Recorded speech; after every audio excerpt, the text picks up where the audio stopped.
Allah Subhanahu wa ta'ala berfirman, turunlah kalian semuanya dari sorga. Kemudian jika benar-benar datang petunjukku kepada kalian, maka barang siapa yang mengikuti petunjukku, tidak ada rasa takut pada mereka dan mereka tidak akan bersedih hati. Adapun orang-orang kafir dan mendustakan ayat-ayat kami, mereka akan menjadi penghuni neraka dan mereka akan dikekalkan di dalamnya selama-lamanya. Ma'asyiral muslimin yang dimuliakan Allah Subhanahu wa taala. Surah Al-Baqarah ayat 38 dan juga 39. Di sini akhir daripada kisah Nabiullah Adam alaihi salatu wassalam yang dicantumkan dalam permulaan surah Al-Baqarah. Jadi ketika Allah Subhanahu wa taala murka kepada Nabiullah Adam alaihi salatu wassalam dan juga istrinya Hawa, dan sebelumnya Allah sudah murka kepada iblis, maka Allah Subhanahu wa taala menurunkan 3 makhluk ini semuanya ke bumi. Dan sudah saya ceritakan beberapa khilaf di mana mereka diturunkan. Ada yang mengatakan bahwa iblis diturunkan di lautan, makanya iblis membangun istananya di lautan, berdasarkan hadis Nabi sallallahu alaihi wasallam bahwa istana iblis itu ada di lautan. Adapun Adam dan Hawa, ada yang mengatakan Adam diturunkan di Sri Lanka, di India, dan adapun Hawa turun di Jeddah dan Adam turun di Sri Lanka. Kemudian keduanya dipertemukan. Bagaimana caranya? Yang satu di India Sri Lanka, yang satu pula di Jeddah. Dalam riwayat Israiliyat ada yang mengatakan bahwa Allah Subhanahu wa taala turunkan Hajar Aswad. Hajar Aswad itu batu dari sorga, dulunya putih dan bercahaya. Tetapi Nabi SAW mengatakan sawadathu banu Adam. Yang membuat batu yang sangat putih bercahaya itu menjadi hitam adalah Bani Adam. Apa maksudnya? Maksudnya dosa yang dilakukan Bani Adam sehingga menjadi batu itu berubah yang tadinya putih bercahaya menjadi hitam. Makanya disebut Hajar Aswad, batu yang sangat hitam.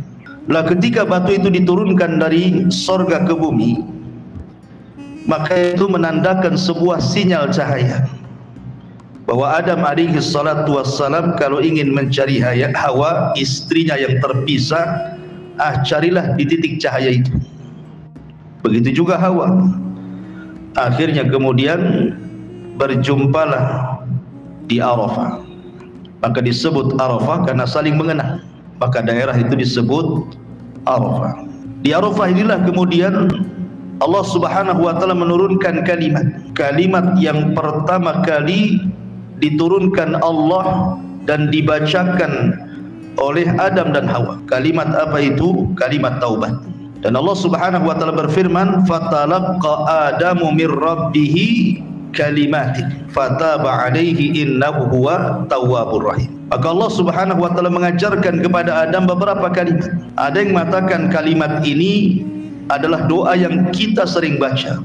Rabbana zalamna anfusana wa illam taghfir lana wa tarhamna lanakunanna minal khasirin.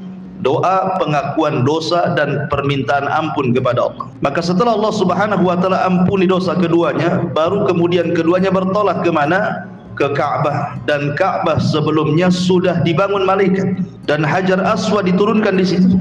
Maka tawaflah kemudian Adam dan Hawa di sekitar Ka'bah. Inilah yang menjadikan kemudian bahwa bumi pertama kali manusia beribadah adalah di sekitar Ka'bah. Makanya Ka'bah itu menjadi mulia karena disitulah bumi pertama kali diibadahi oleh manusia Adam dan Hawa. Terlebih kemudian kemuliaan Ka'bah ini bertambah-tambah saat dilahirkan Nabi SAW.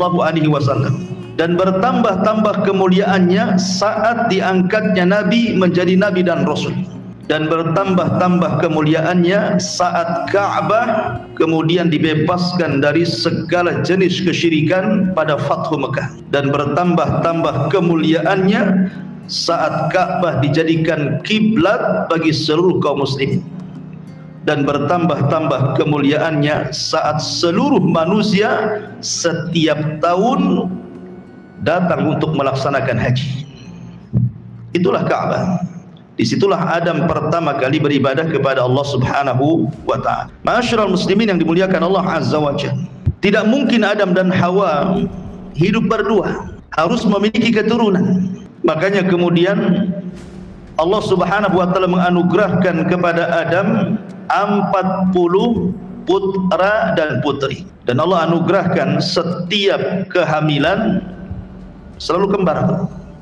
Jadi Hawa itu hanya melahirkan 20 kali saja, tapi sekali melahirkan laki-laki dan perempuan, dan itu hikmah, keinginan dan kehendak Allah Subhanahu wa ta'ala. Karena Adam alaihi salatu wassalam itu diberikan usia panjang.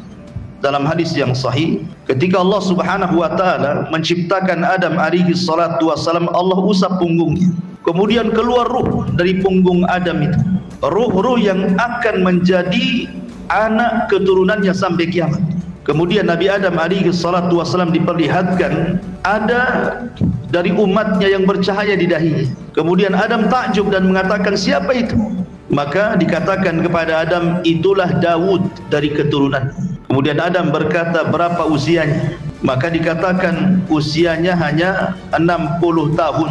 Adam mengatakan, kenapa sedikit? Bagaimana kalau kutambahkan dari usiaku, genapkan 100 tahun? Jadi usia Adam diambil, 60 tahun diberikan kepada Nabi Allah Hud. Akhirnya kemudian ketika usia Adam sudah 940 tahun, datang malaikat maut dan hendak mencabut nyawanya. Kemudian Adam mengelak dan mengatakan, bukankah usiaku masih tersisa 40? Jadi ketika usianya 960 tahun ya. Karena yang 40 tahun kan diberikan kepada Nabi Allah Hud. Nabi Allah Daud alaihi salam. Kemudian Adam lupa kalau yang 40 tahun itu sudah diberikan kepada Nabi Allah Daud.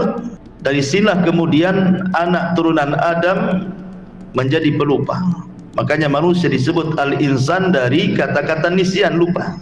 Artinya Adam diberikan usia hampir 1000 tahun, walaupun dikurangi kepada Nabi Allah Daud alaihi salatu wassalam, menunjukkan bahwa usia Adam itu cukup panjang. Sehingga kemudian anak-anaknya beranjak dewasa. Dari situlah kemudian Allah Subhanahu wa ta'ala mensyariatkan kepada Adam untuk menikahkan. Bolehnya saudara dengan saudari menikah, tetapi jangan kembarannya. Boleh menikah antara saudara dengan saudari kandungnya, tapi syaratnya jangan kembarannya. Lah kebetulan dari anak-anak Adam ini yang paling besar adalah Qabil dan Habil. Ada yang mengatakan Qabil itu kakaknya, ada yang mengatakan Habil itu ayahnya, atau sebaliknya, wallahu a'lam. Karena tidak dijelaskan dalam Quran dan juga hadis Nabi sallallahu alaihi wasallam. Tapi yang jelas bahwa itulah yang dikisahkan dalam Al-Quran, di mana Allah Subhanahu wa ta'ala kemudian memerintahkan Adam untuk memerintahkan putra putrinya menikah, karena tidak ada orang lain masalahnya. Akhirnya kemudian Qabil disuruh menikah dengan kembarannya Habil, dan Habil disuruh menikah dengan kembarannya Qabil. Dari sini iblis datang dan menggoda Qabil dan mengatakan, wahai Qabil, lihat kembaran Habil itu tidak cocok untuk, kurang cantik, tapi lihat kembaranmu cantik. Akhirnya kemudian Qabil pun terpengaruh dengan syaitan, kemudian ditanamkan hasad. Makanya para ulama mengatakan seperti Imam Ibnul Qayyim rahimahullahu ta'ala, bahwa penyakit hati yang pertama kali muncul di langit dan muncul di bumi adalah hasad. Adapun di langit hasadnya iblis kepada Adam, adapun di bumi hasadnya Qabil kepada Habil. Makanya kenapa hasad itu sangat bahaya dalam Islam, sampai Nabi SAW mengatakan, iyyakum wal hasad, hati-hati kalian jangan hasad, karena hasad itu bisa membakar pahala kalian seperti api membakar kayu bakar, kata Nabi. Ma'asyiral muslimin yang dimuliakan Allah Azza wa Jalla, akhirnya kemudian Qabil pun marah. Dia datang kepada saudaranya Habil, mulailah mengancam, kalau engkau tetap mengambil sembahku, la aqtulannak, saya akan bunuh kamu. Tapi Habil adalah orang baik. Dia mewarisi sifat-sifat Nabi Adam alaihi salatu wassalam. Tentu kalau kita punya anak banyak, mungkin kita punya anak 5 atau 6 atau 7, tentu di antara anak-anak kita itu pasti ada yang salah satunya yang kita sukai. Mungkin kecerdasannya, mungkin ketampanannya, pasti adalah. Pasti hati kita itu cenderung kepada salah satu dari mereka. Apalagi kalau seandainya sudah tampan, baik, cerdas, hafal Quran, oh, tentu makin senang kan begitu. Maka Habil itu anak kesayangan Adam karena mewarisi sifat-sifatnya. Lah Habil ini tidak seperti Qabil. Makanya ketika kemudian Qabil mengancam, la aqtulannak, saya akan bunuh kamu, Habil hanya mengatakan, la imbasatta yadaka litaktulani ma ana bibasiti yadiya ilaika liaqtulah. Kalau engkau ingin membunuhku silahkan, tapi saya tidak hendak membunuhmu. Lihat bagaimana bahasanya, la imbasatta, kalau engkau bentangkan tangan, litaktulani, untuk membunuhku, ma ana bibasiti yadiya ilaika liaqtulah, tidak mungkin tanganku akan membunuh badanmu. Kenapa alasannya? Inni akhafullah, kata Habil, karena aku takut kepada Allah subhanahu wa ta'ala. Inni akhafullah, saya takut kepada Allah. Ma'asyiral muslimin yang dimuliakan Allah Azza wa Jalla. Dari sini kemudian karena melihat kondisi Qabil dengan Habil ini cekcok, maka Adam alaihi salatu wassalam berusaha untuk mencari solusi. Berdoalah dia kepada Allah subhanahu wa ta'ala. Akhirnya Allah subhanahu wa ta'ala mensyariatkan kepada Adam untuk disampaikan kepada dua putranya untuk berkurban. Siapa yang diterima kurbannya, maka dia berhak memilih pasangannya. Akhirnya kemudian Habil berkurban dengan kambing yang sangat gemuk, yang sangat indah, yang sangat baik. Tapi Qabil, karena dia adalah petani, sementara Habil kan peternak, dia mengambil buah-buahan. Tapi karena sudah hasad sebelumnya dan dia menganggap bahwa ini rekayasa ayahnya, sehingga dia tidak sungguh-sungguh dalam berkorban. Dia mengambil buah-buahan sesuka hatinya. Harusnya kalau ini adalah persembahan kepada Allah Azza wa Jalla, dia mempersembahkan yang terbaik kan begitu. Tapi karena sudah sakit hati, sudah hasad, maka dia asal-asalan kurbannya. Akhirnya Allah subhanahu wa ta'ala hanya menerima kurbannya Habil dan menolak kurbannya Qabil. Dari sini Allah subhanahu wa ta'ala berfirman, watlu alaihim naba abnai adam bilhaq idh qarraba qurbanan fatukubbila min ahadihima walam yutaqabbal minal akhar. Allah mengatakan, bacakan ya Muhammad kepada mereka tentang kisah dua putra Adam, maksudnya Qabil dan Habil. Ketika keduanya berkurban, tapi Allah subhanahu wa ta'ala menerima kurban salah satunya dan menolak kurban yang lainnya. Kenapa? Karena salah satu dari putra Adam yang bernama Habil betul-betul berkurban karena takwa, sementara Qabil berkurban bukan karena takwa. Makanya kemudian Habil mengatakan, innama yataqabbalullahu minal muttaqin, sesungguhnya Allah subhanahu wa ta'ala hanya menerima kurbannya dari hamba-hamba Allah subhanahu wa ta'ala yang bertakwa. Dari sini pentingnya sebuah kaidah atau sebuah faedah, bahwa di dalam berinfak itu harus didasari takwa dan ikhlas kalau ingin diterima. Karena itu syarat Allah subhanahu wa ta'ala, tayyibun la yaqbalu illa tayyiban. Allah itu baik, tidak menerima kecuali yang baik-baik. Termasuk juga keikhlasan daripada orang yang berkorban. Habil ini orangnya ikhlas, kurbannya juga baik, diterima oleh Allah. Tetapi Qabil ini sudah tidak ikhlas karena hasad, yang dikorbankan pun tidak baik, ditolak.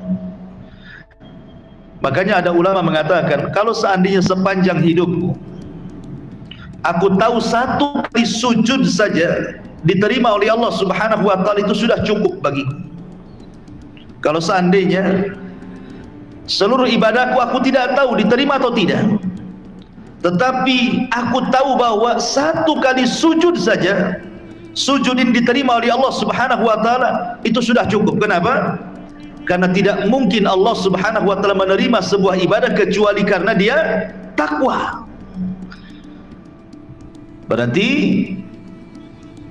ketakwaan itulah yang menjadikan amalan kita diterima.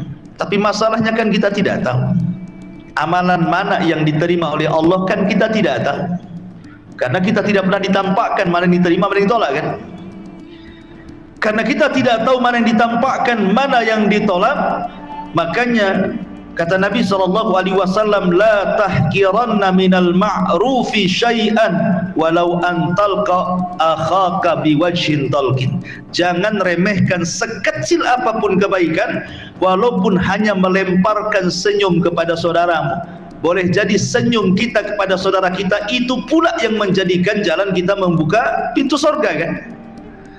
Karena terkadang amalan besar itu mudah tersentuh ria, tapi amalan kecil itu terkadang lebih ikhlas dibandingkan amalan yang besar. Maka jangan remehkan sekecil apapun kebaikan. Ma'asyiral muslimin yang dimuliakan Allah Azza wa Jalla, singkat cerita, akhirnya kemudian betul-betul Qabil pun kemudian melaksanakan sumpahnya di hadapan Habil. Wallahi la aqtulannak, demi Allah saya akan bunuh kamu. Tapi Habil tidak melawan dan mengatakan, silahkan, kalau kau membunuhku silahkan, saya tidak akan membunuhmu. Saya takut kepada Allah Subhanahu wa taala dan saya ingin gabungkan dosaku kepada dosamu supaya engkau termasuk penduduk neraka. Bahasanya apa kata Qabil atau kata Habil kepada Qabil? Dia mengatakan, inni uridu an tabu'a bi itsmi wa itsmika fatakuna min ashabin nar wa dzalika jazaa'ul zalimin. Sesungguhnya saya hanya mengharap dosaku ditumpukan dengan dosamu biar engkau termasuk penduduk neraka. Jadi alasan Habil kenapa tidak melawan, satu, karena takut kepada Allah. Dua, biar dosanya digabungkan dosa orang yang membunuhnya sehingga dia masuk surga dan orang yang membunuhnya masuk neraka. Dari sini ada faedah ma'asyiral muslimin yang dimuliakan Allah Azza wa Jalla.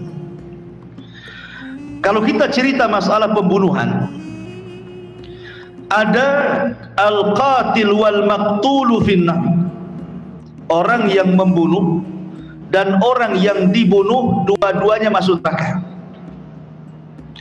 Yang kedua, al-qatil wal maqtulu fil jannah, orang yang membunuh dan orang yang dibunuh dua-duanya masuk surga.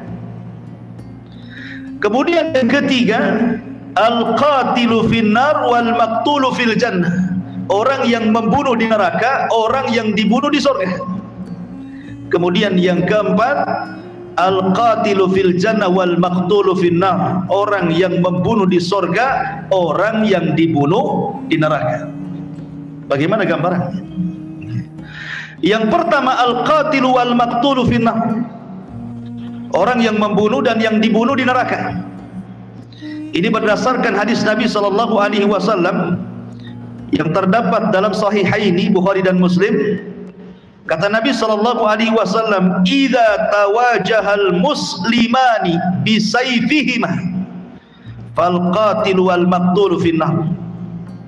Qalu ya Rasulullah, hadzal qatil fama balul maqtul? Qala innahu kana harisan ala qatli sahibi. Kata Nabi SAW, apabila dua orang muslim berhadap-hadapan dengan pedangnya dan hendak saling membunuh, maka orang yang membunuh dan yang dibunuh dua-duanya di neraka, kata Nabi. Sahabat bertanya, Rasul, kalau orang yang membunuh di neraka, okelah, Tapi kalau orang yang dibunuh di neraka, macam mana caranya? Maka Nabi SAW mengatakan, ya, karena yang terbunuh juga sebelum dia terbunuh, dia pun sudah ingin membunuh. Ya. Jadi orang yang dibunuh itu sebelum dia terbunuh, dalam hatinya juga ingin membunuh masalahnya. Jadi sama punya keinginan membunuh, cuma satunya apes saja kan itu ya. Satunya apes dia, makanya dia yang terbunuh. Tapi dua-duanya masuk neraka. Ini gambaran yang pertama. Gambaran yang kedua, al-maqtul, al-qatil wal-maqtulu fil jannah. Orang yang membunuh dan orang yang dibunuh, dua-duanya masuk surga. Al-Imam Muslim meriwayatkan dalam sahihnya dari Abi Hurairah radhiyallahu anhu, di mana Allah Subhanahu wa taala, yadhaqullahu ila rajulain yaqtulu ahaduhuma al-akhar kilahuma yadkhulul jannah. Allah tertawa kepada dua orang laki-laki, salah satunya membunuh yang lainnya, tapi dua-duanya dimasukkan ke dalam surga. Faqalu, sahabat bertanya, kaifa ya Rasulullah, bagaimana tuh gambarannya? Yang membunuh dan yang dibunuh dua-duanya masuk surga. Maka Nabi SAW memberikan gambaran, yuqatilu hadza fi sabilillah. Ketika terjadi perang antara muslim dan kafir, yang muslim ini kemudian mati gugur, orang yang mati dalam pertempuran mati syahid, masuk surga. Ya. Tsumma yatubullahu 'alal qatil. Tiba-tiba kemudian yang membunuhnya taubat, masuklah dia ke dalam Islam. Kemudian fayuqatilu fi sabilillah fayustashhad, maka dia pun kemudian setelah masuk Islam ikut perang lagi, tetapi di kubu orang Islam dia pun gugur juga, mati syahid. Maka dua-duanya di surga, kata Nabi. Itulah al-qatil wal maqtulu fil jannah, yang membunuh dan yang dibunuh masuk surga. Yang ketiga, orang yang membunuh di neraka dan orang yang dibunuh di surga. Sama seperti orang dalam jihad. Orang kafir membunuh orang Islam, orang Islam yang dibunuh dalam peperangan syahid, yadkhulunal jannah bighairi hisab, masuk surga tanpa hisab. Kemudian yang membunuh orang kafir ini, yang membunuh orang kafir setelah membunuh orang Islam, dia pula terbunuh juga dia. Saling bunuh-bunuhan kan? Tapi yang satu orang kafir, yang satu muslim, dua-duanya mati dalam jihad. Maka yang kafir ini masuk neraka karena kekafirannya, yang muslim masuk surga karena kesyahidannya. Itulah al-qatilu finnar wal maqtulu fil jannah. Orang yang membunuh di neraka, orang yang dibunuh masuk surga. Kemudian yang terakhir kebalikannya, al-qatil fil jannah wal maqtulu finnar. Orang yang membunuh masuk surga, orang yang dibunuh masuk neraka. Sama-sama saat jihad juga. Di mana orang Islam membunuh orang kafir, selesailah dia, orang kafir masuk neraka. Ya. Kemudian orang yang membunuh ini terus dia di atas keislaman sampai dia mati, maka dia masuk surga. Ma'asyiral muslimin yang dimuliakan Allah Azza wa Jalla. Adapun kasusnya Qabil dan Habil, ini masuk pada gambaran yang pertama, kasusnya Qabil dan Habil. Kenapa Habil ini masuk surga dan Qabil masuk neraka? Karena yang ada keinginan membunuh itu siapa? Qabil. Habil itu tidak ada keinginan membunuh. Kalau seandainya Habil ada keinginan membunuh, masuk sabda Nabi, dua-duanya neraka. Tetapi Habil itu tidak ada keinginan membunuh. Dari mana kita tahu? Dari perkataan beliau, Habil, la imbasatta yadaka litaqtulani ma ana bibasiti yadiya ilaika liaqtulak inni akhafullah. Kalau engkau ingin membunuh silahkan, tapi saya tidak akan membunuhmu karena saya takut kepada Allah. Dari situ Habil tidak ada keinginan untuk membunuh. Maka Habil masuk surga, Qabil masuk neraka. Bahkan Qabil harus menanggung dosa yang sangat besar. Perhatikan sabda Rasul dari Abdullah bin Mas'ud radhiyallahu anhu. Nabi sallallahu alaihi wasallam bersabda, "La tuqtalu nafsun zulman illa kana 'ala ibni Adam al-awwal kiflun min damiha li'annahu kana awwal man sannal qatlah." Siapapun yang membunuh dengan cara zalim, siapapun yang membunuh dengan cara zalim, kecuali anak Adam yang pertama si Qabil, akan dapat bagian dosanya karena dia orang yang pertama kali mencontohkan membunuh. Jadi kalau sejak zaman Qabil sampai hari ini ada orang yang membunuh dengan cara zalim, otomatis orang yang membunuh itu kan dosa. Ribuan orang yang sudah membunuh, otomatis ribuan dosa ini si Qabil juga akan nanggung dosanya. Kenapa? Karena dia yang ngasih contoh keburukan. Sementara Nabi SAW bersabda, "Man sanna sunnatan sayyi'atan falahu wizruha wa wizru man amila ba'dahu la yanqusu min auzarihim syai'a," kata Rasul. Barang siapa yang mencontohkan keburukan, maka dia dapat dosa, dan dosa orang yang mencontohnya tanpa mengurangi dosa mereka sedikit pun, dan begitu seterusnya. Berarti Qabil ini banyak di dosanya, karena setiap dosa pembunuh itu dia dapat bagiannya tuh. Maka jangan memberikan contoh keburukan kemudian ditiru orang, maka orang yang menirunya dapat dosa dan orang yang menirukan pertama dapat bagian dosanya. Auzubillah. Jadilah orang-orang yang mencontohkan kebaikan, jangan jadi pencontoh keburukan. Ma'asyiral muslimin yang dimuliakan Allah Subhanahu wa taala. Setelah kemudian Qabil pun ketika dibunuh oleh Qabil dengan cara pengecut. Padahal dalam beberapa sirah itu dijelaskan, badan Habil itu sebenarnya lebih besar, lebih kekal. Kalau seandainya mau berkelahi, Qabil itu kalah sebenarnya. Ya kita melihat dari postur tubuh gitu ya, dan kekuatan. Tetapi pembunuhan Qabil itu kan secara pengecut, di mana ketika Habil sedang tertidur, diambilnya batu besar kemudian dipukulkan di kepalanya sampai hancur mati. Lebih parah lagi kemudian dibiarkan jasadnya begitu saja. Ada yang mengatakan menurut riwayat Mujahid, sebab Qabil membunuh Habil ini, Allah Subhanahu wa taala akhirnya menyegerakan azabnya di dunia sebelum di akhirat. Dengan cara apa? Tiba-tiba betisnya tertekuk dengan pahanya, dia tidak bisa jalan, kemudian wajahnya ke atas dan tidak bisa dikembalikan, dia tersengat sinar matahari. Itulah dosa zalim.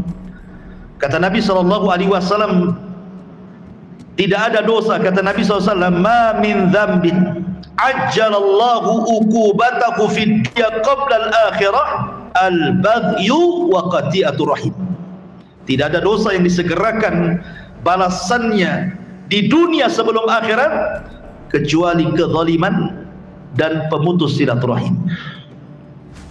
Allah segerakan. Ya, hati-hati dua dosa ini, melakukan kezaliman pada orang ataupun memutus silaturahim. Makanya Imam Zahabi rahimahullahu taala menyebutkan di dalam kitab Al-Kabair, dosa-dosa besar, kitabnya judulnya Al-Kabair. Imam Zahabi menceritakan tentang seseorang yang melakukan kezaliman. Jadi ada orang zalim merampas ikan nelayan, kemudian dia mengancam, kalau engkau tidak memberikan kubur. Nelayan ini orang lemah, orang zalim ini orang kuat, terpaksalah dikasihkan. Kemudian sang zalim ini dengan bangganya, dengan sombongnya membawa ikan itu bawa pulang. Tidak sadar di tengah jalan ikan yang mati Allah hidupkan, tiba-tiba menggigit jarinya. Dia rasa gigitan itu biasa saja, hanya berdarah sedikit, ya sudah biasa saja, pulang ke rumah. Dimasak ikan itu, dimakan dengan lahapnya tanpa punya perasaan dosa.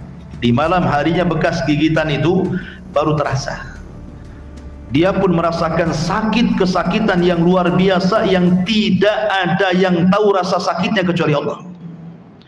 Menjerit-jerit. Keesokan harinya dia datang ke dokter, ke tabib. Ke dokter, bukan ke dukunnya. Kemudian kata tabib, kata dokter ini, itu gigitan ikan ada virusnya. Itu sudah menjalar ke telapak tangan, harus diamputasi. Kalau tidak diamputasi akan menjalar ke pergelangan sampai ke jantung mati kan. Subhanallah. Baru kemarin dia melakukan kezaliman, jarak 1 hari sudah dipotong tuh tangannya. Itulah kadang-kadang Allah menyegerakan kan dosa kezaliman. Dikiranya setelah dipotong telapak tangannya sembuh, tidak juga. Beberapa hari kemudian menjalar lagi sampai ke sikut dia.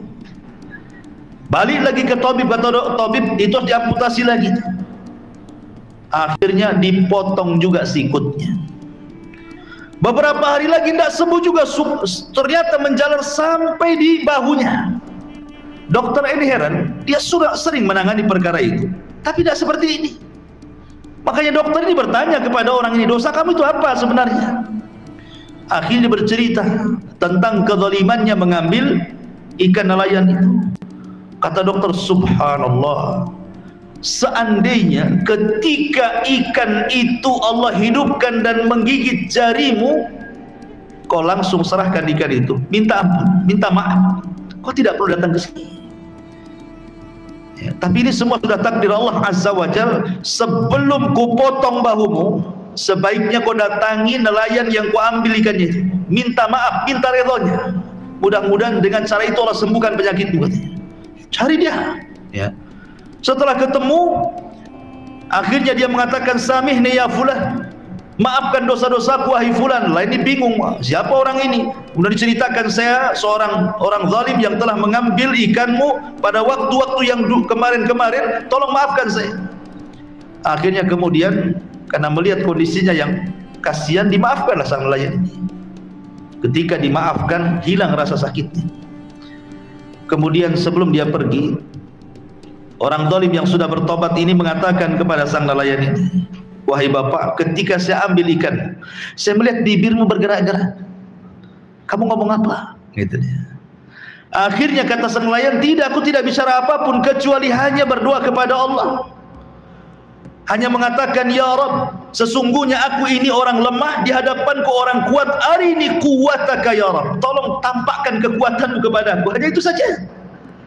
Ya, rupanya manjur doa orang yang dizalimi mustajab. Ingat, doa orang yang dizalimi itu mustajab, karena orang yang menzalimi itu dia bisa nyenyak tidur, orang yang dizalimi tidak pernah nyenyak tidur. Makanya dia bermunajat tiap malam untuk melaknat orang yang menzaliminya. Hati-hati tuh, ya. Karena orang yang mazlum, yang dizalimi ini, kalau sudah berdoa tidak ada hijab antara dia dengan Allah, melesat, walaupun yang dizalimi itu orang kafir. Ma'asyiral muslimin yang dimuliakan Allah Azza wa Jalla, akhirnya setelah dimaafkan dan dia pun menyesal, maka dia pun hendak datang ke dokter tadi. Tapi sebelum dia datang ke dokter tadi, menghabarkan bahwa sakitnya sudah hilang, dia datang ke orang-orang, datang ke pasar-pasar, datang ke keramaian orang dan mengatakan, man ra'ani falam yadlim minhu ahada, siapapun yang melihat aku, tolong jangan berbuat zalim. Tampakkanlah bekas amputasinya itu. Lah, Imam Zahabi mencantumkan kisah ini dalam kitab Al-Kabair, dosa-dosa besar. Ya. Nah, di sini lihat bagaimana Habil ketika dibunuh oleh Qabil secara zalim, maka Allah berikan hukuman kepada Qabil kan ini. Makanya Rasul mengatakan tidak ada dosa yang disegerakan hukumannya di dunia sebelum akhirat. Salah satunya al-baghyu, kezaliman, wa qati'atur rahim, dan orang yang memutus silaturahim. Ketika kemudian Qabil sudah membunuh Habil, maka disinilah cerita peradaban dimulai. Manusia mulai terpisah jadi dua. Setelah Qabil membunuh Habil, dia malu berjumpa dengan Adam bapaknya. Akhirnya dia bawa istrinya, kembarannya, untuk menjauh dari kabilahnya Adam yang ada di perbukitan. Dia memilih ke lembah. Akhirnya kemudian Qabil dan juga istrinya beranak pinak di lembah itu, sementara Adam alaihi salatu wasallam berada di perbukitan dan bersama anak dan cucunya. Disitulah kemudian terpisah antara dua kabilah, kabilah Adam dan kabilah Qabil, satu di bukit, satu di lembah. Dan Adam mulai memberlakukan tidak boleh orang bukit kemudian turun ke bawah. Ma'asyiral muslimin yang dimuliakan Allah Subhanahu wa taala, ketika kemudian Qabil sudah beranak pinak di atas, Nabi Adam kemudian berada di atas, dan Adam mendengar bahwa Habil terbunuh oleh Qabil, maka Adam merasa sedih luar biasa. Huznan hazanan syadid, sedih sekali. Dari situ dia berdoa kepada Allah Subhanahu wa taala. Tiba-tiba kemudian Allah Subhanahu wa taala merintahkan Adam untuk menggauli Hawa, dan Hawa pun kemudian mengandung kembali. Rupanya Allah Subhanahu wa taala hendak menghibahkan, menghadiahkan kepada Adam pengganti Habil. Maka lahirlah kemudian seorang anak yang disebut dengan hibatullah, hadiah dari Allah sebagai pengganti Habil. Siapa namanya? Syith alaihi salam. Dialah kemudian yang akan menjadi nabi setelah Adam. Namanya Nabiullah Syith. Pakai shin besar ya, sa, Syith namanya. Alaihi salam. Itulah nabi kedua setelah Adam, sebelum Idris. Lah Nabi Allah Syith ini, ikhwatu fillah yang dimuliakan Allah Subhanahu wa taala, dijelaskan bahwa dia diberikan sahifah. Awalnya dia mengikuti syariatnya Adam alaihi salatu wassalam, tetapi setelah kemudian besar, Nabi Allah Syith kemudian diberikan kitab oleh Allah Subhanahu wa taala berupa suhuf. Dan itu digambarkan dalam sebuah riwayat di mana dijelaskan oleh para ulama, di antaranya riwayat Imam Ibn Hibban dari hadis Ibrahim ibn Hisham dari Yahya ibn Yahya al-Ghassani. Dia mengatakan, haddatsana abi, telah menceritakan kepada kami bapakku, an jaddi, dari kakekku, an Abi Idris al-Khawlani, dari Abi Idris al-Khawlani, an Abi Dzar al-Ghifari, dari sahabat Abi Dzar al-Ghifari radhiyallahu anhu. Dia mengatakan, dakhaltul masjidah, kata Abi Dzar, aku masuk ke masjid Nabi. Fa idza Rasulullah sallallahu alaihi wasallam jalisun wahdah, aku melihat Rasul sedang duduk sendirian. Maka aku hampiri Rasul. Kemudian kata Abi Dzar, dia mengatakan, ya Rasulullah, kam kitaban anzalallahu. Rasul, berapa sih kitab yang Allah turunkan itu? Maka Nabi SAW mengatakan, mi'atu kitabin wa arba'atu kutubin. Allah turunkan 100 suhuf dan 4 kitab. 100 suhuf dan 4 kitab. Kemudian kata Rasulullah SAW, unzila ala Syith khamsuna sahifatan wa unzila ala Akhnuh. Akhnuh itu maksudnya Idris. Salasuna sahifatan wa unzila ala Ibrahim asyru wa unzila ala Ibrahim asyru sahaif wa unzila ala Musa qabla Taurati asyru sahaif wa unzila Taurat wal Injil wal Zabur wal Furqan. Kata Nabi SAW, Allah turunkan 100 suhuf dan 4 kitab. Diturunkan kepada Nabi Syith 50 suhuf, diturunkan kepada Idris 30 suhuf, diturunkan kepada Ibrahim 10 suhuf, diturunkan kepada Musa 10 suhuf, bukan Taurat. Kemudian Allah turunkan Taurat setelahnya, kemudian Injil, kemudian Zabur, kemudian Quran. Hadis ini dikatakan oleh Al-Hafidh Ibn Rajab rahimahullahu ta'ala, walaupun hadis ini dikeluarkan oleh Imam Ibn Hibban dalam sahihnya, di dalam Al-Ihsan fi Taqribis Sahih Ibn Hibban, tapi ada catatan dari Imam Ibn Rajab Al-Hambali dalam Fathul Bari wa qad ruwiya min wujuhin muta'addidatin an Abi Dzarrin wa kulluha la takhlu min maqali. Memang banyak riwayat tentang jumlah kitab yang turun itu, tapi semua ada perbincangan para ulama tentang sanadnya. Tapi intinya bahwa Nabi Allah Syis diturunkan kepada Syis ini 50 sahifah, 50 lembar kitab yang datang dari Allah Subhanahu wa taala. Dengan 50 lembar inilah kemudian Nabi Syis berdakwah, mengajak manusia ke dalam tauhid, mengajak manusia kepada akhlak yang baik. La ma'asyiral muslimin yang dimuliakan Allah Azza wa Jalla, Nabi Syis ini dikenal memang semangat berdakwah dan mewarisi akhlak Adam, karena ketika Nabi Syis dilahirkan, dia kan masih berjumpa dengan Adam, masih berjumpa ratusan tahun dengan Adam alaihi salatu wassalam, sehingga memungkinkan Adam mendidik Nabi Allah Syis akhirnya menjadi seorang nabi.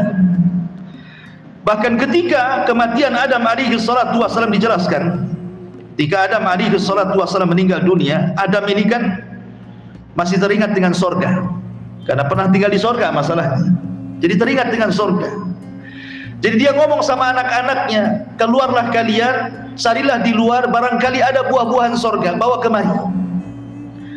Maka anak-anaknya kemudian nurutlah apa kata bapaknya, karena itu adalah wasiat terakhir kan.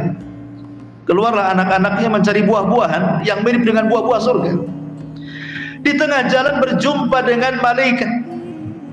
Kemudian kata malaikat, ila aina tadhhabun, pergi kemana kalian?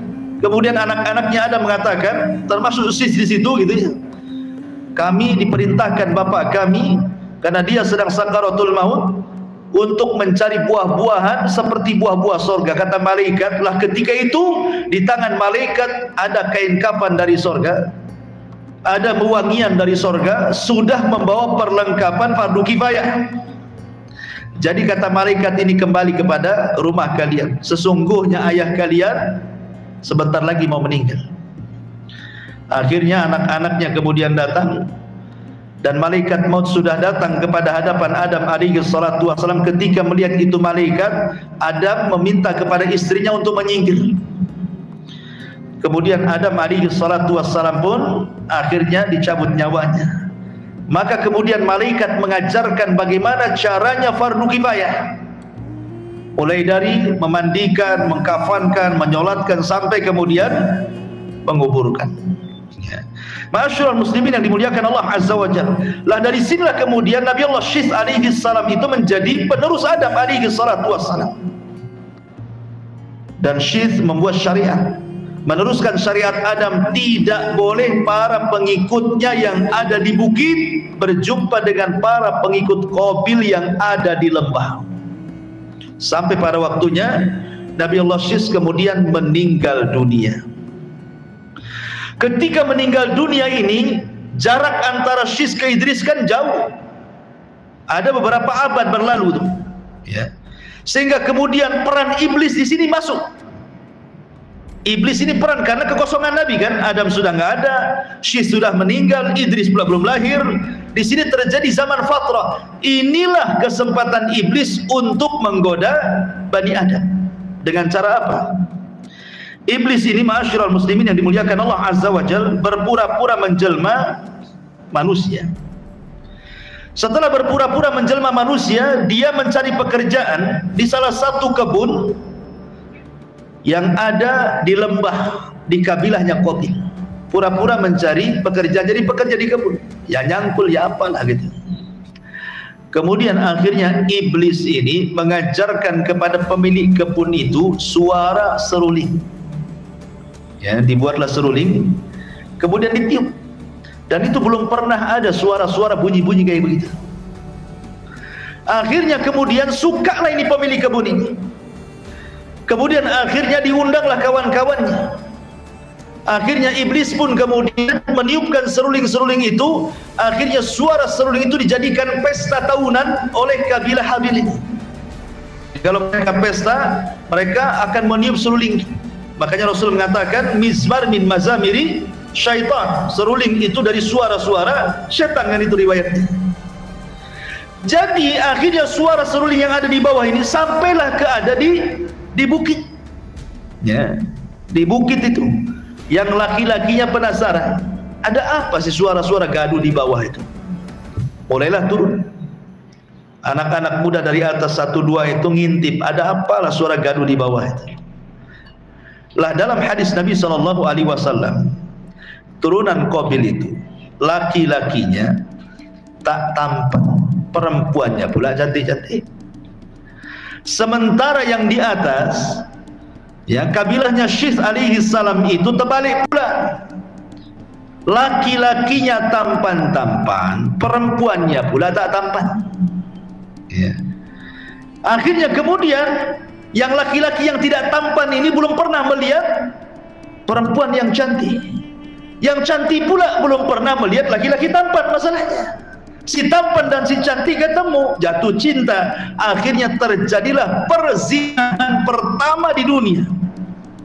Berzinah mereka antara yang ada di bukit dengan yang ada di lembah ini. Akhirnya terjadi perzinahan, awalnya dari musik, berakhir dengan perzinahan. Makanya musik, zina, khamr itu 3 serangkaian, tidak bisa dilupakan, tidak bisa dilepas. Musik, zina, khamr wajib ada. Itu 3 maksiat yang tidak bisa dipisahkan. Sebab kalau seseorang kemudian minum tanpa musik, geleng-geleng gak asik. Harus ada musiknya, harus geleng-geleng.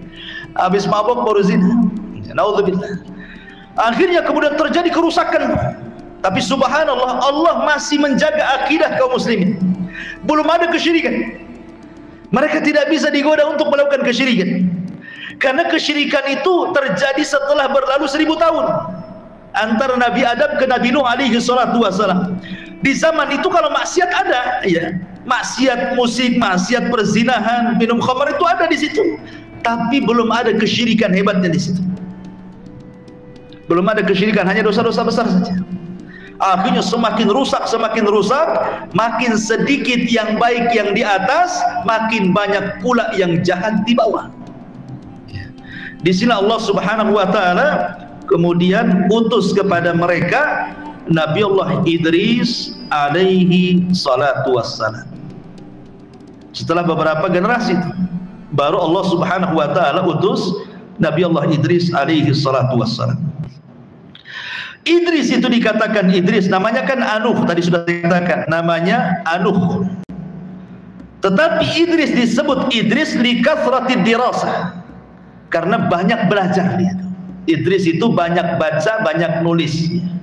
Karena dia orang yang pertama nulis dengan pena. Dia orang yang pertama baca, mempelajari ilmu bintang, bukan ahli nujum, bukan. Kalau nujum itu dukun, ya. Ya, ilmu falak gitu ya. Kemudian juga dia orang yang pertama kali menjahit baju. Antum jangan gambarkan seperti gambaran orang-orang yang membuat film primitif bahwa Adam itu telanjang, Hawa telanjang. Ini menghina bapak kita. Adam itu sudah pakai baju di sorga. Kemudian ketika diturunkan ke bumi juga Allah katakan di dalam Al-Quranul Karim, ya bani Adam qad anzalna alaikum libasan yuwari sawatikum warisan walibasut taqwa dzalika khair. Allah mengatakan dalam Al-Quran, wahai bani Adam, kami turunkan kepadamu pakaian. Jadi Allah Subhanahu wa taala tunjukkan kepada Adam itu untuk berpakaian menutup aurat. Jadi Adam itu sudah menutup aurat, ya entah dengan apa lah kan gitu ya, entah dengan kulit, entah dengan dedaunan di zaman itu, Allahu a'lam. Tapi kemudian jangan kemudian digambarkan Adam itu kemudian telanjang pakai koteka saja, enggak gitu. Ya. Masyarul muslimin yang dimuliakan Allah Azza wa Jalla, Adam berpakaian, Hawa juga berpakaian. Ya cuma ditutup dengan dedaunan dan begitu seterusnya gitu. Karena ada orang yang kemudian membuat film Adam Hawa semua dua-duanya telanjang. La ilaha illallah. Ya. Masyarul muslimin yang dimuliakan Allah Azza wa Jalla, maka kembali ke kisah Idris. Jadi ketika Nabi Allah Idris alaihi salatu wassalam kemudian diutus, maka Idris berusaha memperbaiki kondisi. Bagaimanapun yang dihadapi Idris ini berat sekali. Karena masalahnya keburukan sudah menyebar kan, lebih banyak dibandingkan kebaikan. Tapi Idris itu nabi yang paling semangat memperbaiki orang. Sampai dalam riwayat Israiliyat itu dengan dakwahnya berhasil dia menarik 1000 orang dari kaumnya. 1000 itu sudah banyak di zaman itu karena umat kan belum banyak. Akhirnya kemudian Nabi Allah Idris alaihi salatu wassalam, karena Idris kan orang Babil, pendapat yang Raji iblis itu dilahirkan di Babil. Babil itu Irak, walaupun ada yang berpendapat di Mesir. Jadi setelah Idris kemudian berdakwah dengan sedemikian kencangnya, semangatnya, banyak memberikan hidayah, dia takut kalau seandainya orang-orang masih tinggal di Babil. Kalau masih berdekatan dengan kabilah Qabil ini bahaya. Ya. Akhirnya kemudian Idris pun mengajak hijrah orang-orang yang beriman dari Babil Irak dibawa ke Mesir. Nah, di Mesir inilah maka Idris kemudian menggembleng mereka. Makanya penting seseorang itu mencari lingkungan kan gitu. Mencari lingkungan yang baik itu penting. Kata para ulama itu dahulukan al-jar qabla dar gitu. Dahulukan al-jar qabla ad-dar. Dahulukan tetangga sebelum rumah. Jadi kalau antum ingin cari rumah, ingin beli rumah, ingin sewa rumah, dahulukan tetangga sebelum rumah. Lihat tetangganya, jangan lihat rumahnya dulu. Ya, dari mana dalilnya? Dari Al-Quran dalilnya. Ketika istrinya Fir'aun, Asya bintu Muzahim, sebelum meninggalnya, dia berdoa kepada Allah Subhanahu wa ta'ala. Apa doanya? Disebutkan dalam Al-Quran, Rabbi bnili indaka baitan fil jannah. Ya Rabb, bangunkan di sisimu satu rumah di surga. Kalimat di sini, ya Allah bangunkan di sisimu rumah di surga. Artinya dia ingin bertetangga dengan Allah baru bicara rumah. Gitu ya. Dari sini ada kaidah bahwa hendaklah mendahulukan tetangga sebelum rumah. Jadi kalau cari perumahan itu lihat tetangganya, muslimkah tidak muslim, ada masjidkah tidak ada masjid, macam mana kondisinya, mayoritas muslim, banyak ahli sunnahnya atau syiahnya, dilihat di situ. Ya, tetap kita merayakan tetangga, tapi di zaman sekarang kan nggak peduli. Kalau bisa cari rumah yang nggak ada tetangganya kan, yang nggak ada tetangganya, yang jauh-jauh rumahnya di sini rumah, nanti di sana lagi rumah. Kadang-kadang sesama tetangga nggak kenal.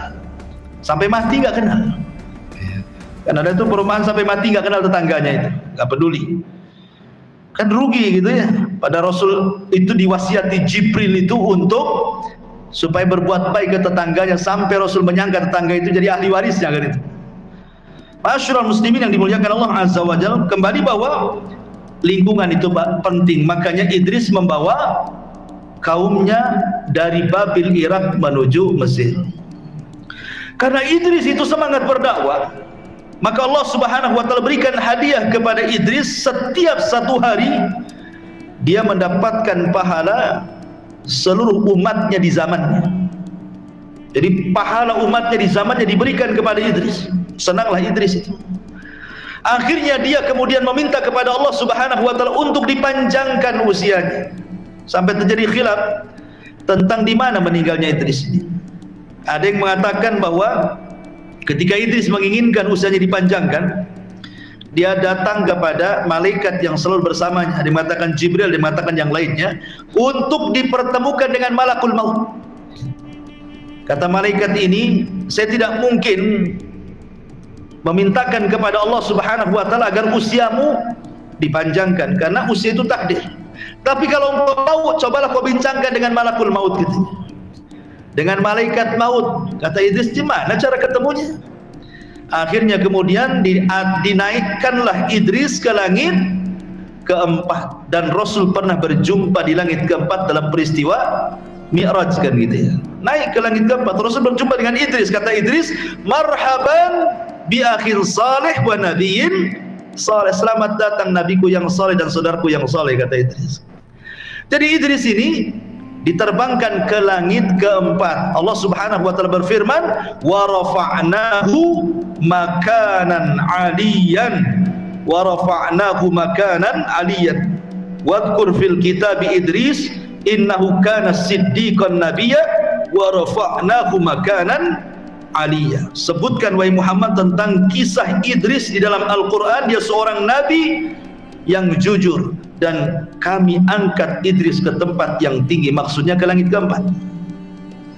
Sesampainya di langit keempat, kemudian malaikat ini berjumpa dengan malakul maut dan mengatakan, Idris menitipkan salam kepada. Idris menitipkan salam kepada. Ya, malaikat maut mengatakan, sampaikan salamku juga kepadanya. Ada apa dia dengan diriku?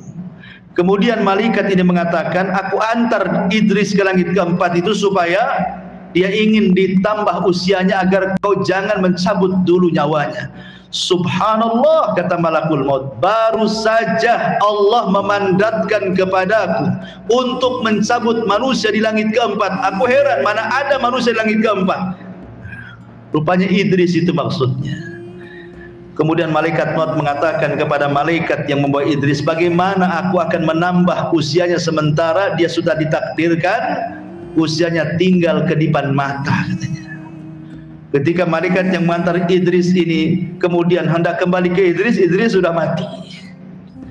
Idza jaa ajaluhu la yastakhiruna sa'atan wa la yastaqdimun. Kalau ajal itu sudah datang, tidak mungkin maju, tidak mungkin mundur, pas waktunya. Tidak bisa ditawar-tawar. Nabi Idris saja tidak bisa nawar, apalagi kita. Ya. Karena Allah mengatakan, hatta idza balagha tarak wakila mandra.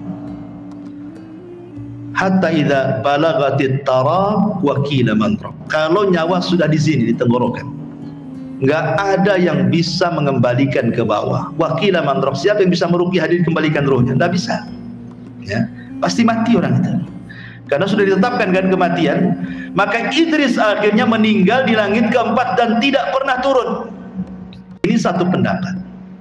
Pendapat yang kedua, Idris itu tidak dicabut nyawanya, tapi dia diangkat ke langit keempat. Wa rafa'nahu makanan 'aliyya, dan kami angkat ke tempat yang tinggi. Maksudnya Idris dibiarkan hidup sama dengan Nabi Isa.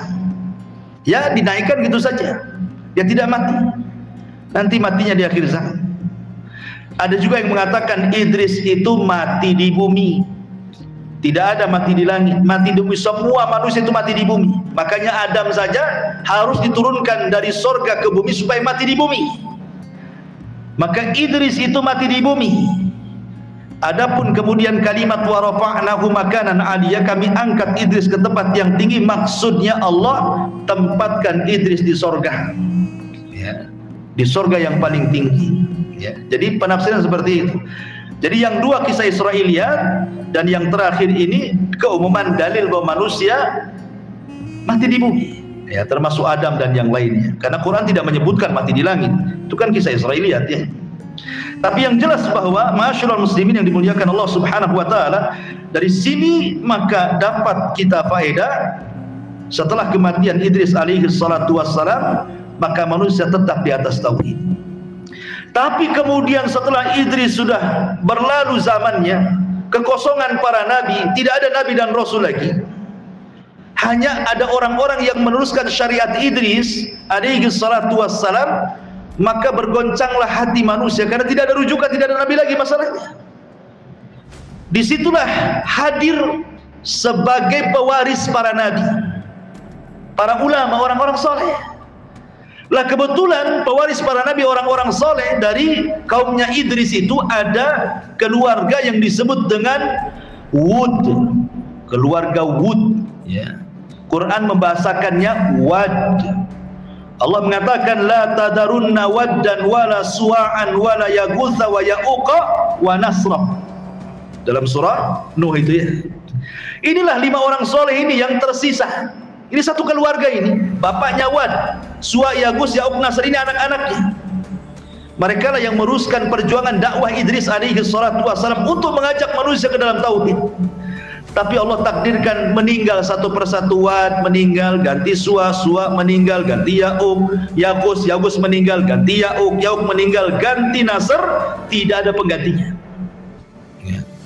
Sehingga disitulah iblis ada kesempatan. Selama ini iblis tidak bisa menyimpangkan Bani Adam sejauh kecuali hanya sekedar dosa besar. Untuk berbuat syirik tidak bisa. Di sini ada kesempatan. Generasi pertama dipengaruhi dan mengatakan, Idris datang kepada mereka menjelma orang soleh. Karena ketika itu, karena semangatnya mereka kepada orang-orang soleh ini, akhirnya kemudian mereka mendambatkan hati kepada mereka, tidak ada penggantinya. Sehingga iblis datang, sebaiknya kalian buatlah patung, ya, supaya diingatkan jasa-jasa mereka gitu ya. Letakkan di satu tempat, jadi sekali-kali kalian kalau ingat mereka itu datang ke situ. Jadi kalau melihat patung mereka itu, semangat lagi ibadah kalian. Terpengaruh pula dengan was-was syaitan. Betul-betul dibuat 5 patung, diletakkan di satu tempat khusus, diziarahi. Tidak ada kesyirikan, hanya menziarahi, melihat semangat. Kalau udah futur melihat semangat gitu ya. Generasi pembuat patung meninggal, datang pula generasi kedua. Iblis datang lagi dan mengatakan, kenapa kalian capek-capek lah datang ke tempat khusus, produksi sajalah ke itu patung-patung banyak-banyak, letakkan di rumah kalian, ya, makin semangat lagi kalian. Kepengaruh lagi, diproduksilah banyak-banyak, hampir tidak ada satu rumah kecuali ada patung, ya, tidak perlu lagi datang ke tempat khusus. Generasi kedua meninggal, generasi ketiga tak tahu apa-apa. Iblis datang lagi dan mengatakan, aku loh hidup di zaman bapakmu, di zaman kakekmu, kata iblis. Kamu tahu nggak apa maksudnya kakekmu buat patung itu? Kakekmu membuat patung itu maksudnya untuk wasilah mendekatkan diri kepada Allah. Ma na'buduhum illa liyuqarribuna ilallahi zulfa. Kami tidak mendekatkan diri kepada Allah kecuali lewat perantara mereka, supaya lebih dekat lagi. Nah, mulailah terjadi syirik wasilah di sini, ya. Akhirnya kemudian mereka pun mulai menjadikan patung-patung itu wasilah beribadah kepada Allah, yang berakhir bukan dijadikan wasilah lagi, belakangan dijadikan sesembahan. Ketika mulai terjadi kesyirikan, disinilah Allah utus Nabi Nuh alaihi salatu wassalam setelah 1000 tahun dari zaman Adam alaihi salatu wassalam. Nuh diutus, ya. Lah Nuh ini luar biasa perjuangannya, ikhwatu fiddin, dan satu-satunya nabi yang diberikan usia lebih panjang dari bapaknya sendiri, maksudnya kakeknya Adam alaihi salatu wassalam. Dari semua manusia, Nuh paling panjang sendiri itu usianya. Ada yang mengatakan 1870, ada yang mengatakan 1500, ada yang mengatakan 1400, pokoknya di atas 1000 lah itu khilafnya. Sehingga Nuh ini berjumpa dengan berbagai macam generasi, karena Nuh itu panjang usianya kan itu. Makanya Al-Quran sendiri ketika menjelaskan tentang dakwahnya Nabi Nuh itu kan disebutkan alfasanatin illa khamsina ama, dakwahnya saja 1000 tahun dikurangi 50 tahun alias 950 tahun. Tetapi hidayah milik Allah, setiap 20 tahun sekali cuma satu pengikutnya. Jadi selama itu tidak banyak pengikutnya, ya. Akhirnya kemudian sudah Nuh itu sudah terlampau lama berdakwah, ya kan, 950 tahun, tidak pun ada juga yang menerimanya. Malah semakin berani kaumnya hendak membunuhnya. Disilah Nuh alaihi salatu wassalam berdoa kepada Allah, Rabbi inni maghlubun fantasir, ya Rabb, aku sudah mau dikalahkan kaumku, tolong aku. Maka Nuh alaihi salatu wassalam berdoa, maka Allah subhanahu wa ta'ala berikan mukjizat kepada Nuh berupa kapal. Ada yang mengatakan, namanya riwayat Israiliyat, kapal itu ditanam oleh Nuh dari biji, kemudian tumbuh 100 tahun, setelah 100 tahun diserut, setelah 100 tahun berikutnya 40 tahunnya membuat kapal. Ini cerita Israiliyat, ya kan? Kalau Quran tidak mengatakan seperti itu. Quran itu yang mengatakan, ya Allah turunkan kapal gitu saja, ya. Allah turunkan bahan-bahannya, kemudian Nuh merangkainya. Jadi bukan diambil dari hutan, enggak. Makanya ada sebagian ulama salaf mengatakan ada makhluk-makhluk Allah itu yang tidak diciptakan dari yang lainnya. Maksudnya seperti hewan dari ibu bapaknya, tidak, dia langsung ada. Seperti untanya Nabi Saleh, enggak ada ibu bapaknya, langsung keluar dari batu kan gitu ya. Kemudian yang kedua, tongkatnya Musa langsung turun dari surga. Kemudian kapalnya Nabi Nuh, ada yang mengatakan seperti itu. Wallahu a'lam, ya. Intinya bahwa mujizat Nabi Nuh itu membuat perahu. Disitulah terjadi sukhriyah. Karena Nuh kan sudah tidak berdakwah lagi, ya. Karena dia langsung manut dengan Allah, disuruh merangkai kapal, dia rangkai.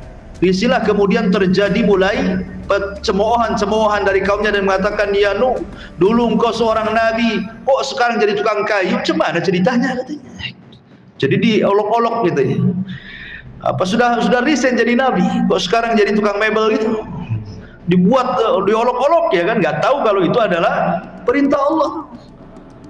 Setelah pada waktunya Allah Subhanahu wa taala meminta Nuh untuk memasukkan hewan yang berpasang-pasangan, kemudian juga burung-burung dan juga manusia yang beriman, anak-anaknya kecuali istri dan anaknya Kan'an yang kufur. Disitulah terjadi banjir bandang tupan yang luar biasa. Maka tidak ada manusia yang hidup kecuali tenggelam. Yang selamat satu dunia itu hanya di perahu Nuh. Makanya Nuh disebut Abul Bashar Ats-Tsani, bapak manusia kedua setelah Adam. Kenapa? Karena tidak ada populasi manusia kecuali yang di kapal itu masalahnya. Yang di kapal itu pun yang mendapatkan berkah dari Allah keturunan manusia dari 3 putra Nuh, Syam, Ham dan Yafis. Nuh itu punya 4 putra. Syam, Ham, Yafis, Kan'an. Kan'an ini kufur sendiri. Sampai ketika Kan'an ini memilih agama ibundanya. Nah, terkadang hati-hati kalau punya istri ini, anak kadang-kadang terpengaruh kan. Si Kan'an ini ikut ibunya dia. Ya. Makanya ketika kemudian Nuh alaihi salatu wassalam mengatakan, irkam ma'ana, masuk ya Kan'an. Apa kata Sa'awi ila jabal? Tidak perlu, saya akan naik ke gunung. Nggak akan sampai itu banjir itu ke atas gunung. Naik dia ke gunung. Tapi Nuh mengatakan, la asimal yaum, tidak ada yang selamat wahai Kan'an. Tidak akan selamat. Masuk.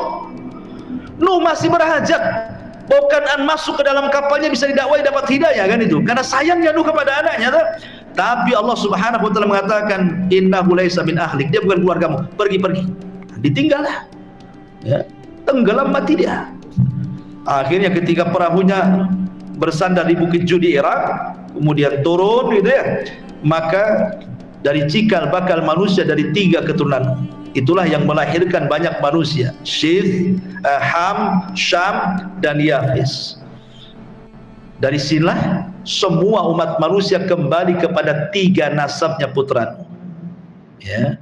Maka dari putra Nuh ini kemana-mana muncullah para nabi setelahnya. Ada Ibrahim, ada Hud, ada Saleh, ada Syuaib, ada nabi-nabi Bani Israel, sampai kepada Rasul kita Muhammad sallallahu alaihi wasallam.